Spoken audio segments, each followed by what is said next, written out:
Kryesia e Aleancës për Ardhmërinë e Kosovës është mbledhur ditën e djeshme me pjesëmarrjen e kryetarëve të degëve, ku u diskutuan dy çështje kryesore: zhvillimet politike në vend dhe përgatitjet për proceset e ardhshme politike, përfshirë zgjedhjet e jashtëzakonshme parlamentare. Kryetari i AK-s Ramush Haradinaj deklaroi se partia e tij do të garojë vetëm në zgjedhjet e ardhshme, pa hyrë në asnjë koalicion parazgjedhor. Do të garojmë të vetëm në zgjedhje, pa koalicione. Mbetemi të hapur për zyrtarë qytetarë që dëshirojnë të kandidojnë në listën tonë, ka theksuar Haradinaj. Ai njoftoi se është arritur pajtueshmëri që lista e kandidatëve për deputet të përfaqësojë gjerësisht të gjitha komunat e Kosovës. Kemi disa komuna ku të gjithë dëshirojnë të garojnë, por jemi dakorduar që lista të shpërndahet në gjithë vendin me kuota afërsisht të barabarta, edhe pse votat nuk janë të shpërndara njësoj, tha Haradinaj. Ai shtoi se degët do të kenë rol më të drejtë në identifikimin e kandidatëve për deputet. Kandidatët që janë treguar të suksesshëm në mbledhjen e votave për asamble do të kenë hapësirë në listat tona, përfundoi kreu i AK-s.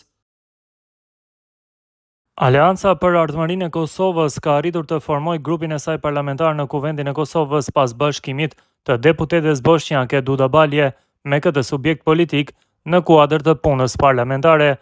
Lajmin e ka konfirmuar për Telegrafin zëdhënësi i AK-s Kushtrim Xhemajli, i cili tha se me këtë zhvillim Aleanca do të funksionojë tashmë si një grup i veçantë në kuvend, duke rritur peshën e saj politike dhe institucionale në proceset ligjvënëse.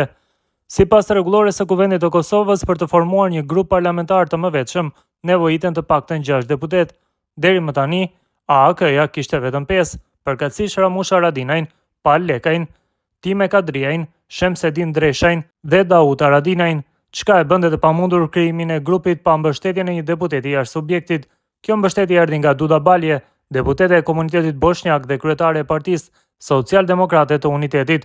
Në zgjedhjet e fundit parlamentare, Duda Balje kishte fituar një mandat të vetëm me rreth 0.32% të votave, duke ruajtur përfaqësimin e komunitetit të saj në kuvend. Me bashkimin e saj me grupin e AK-s, ky subjekt ka plotësuar kushtin e nevojshëm dhe ka regjistruar zyrtarisht grupin parlamentar.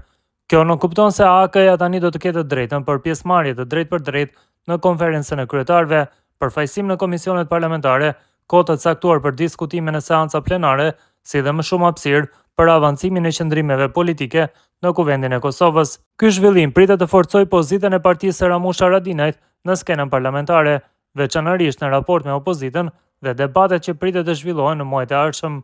Analistët politik vlerësojnë se përfshirja e Duda Baljes mund të sjellë një dimension të ri bashkëpunimi ndërmjet përfaqësuesve të komuniteteve dhe partive kryesore të Kosovës.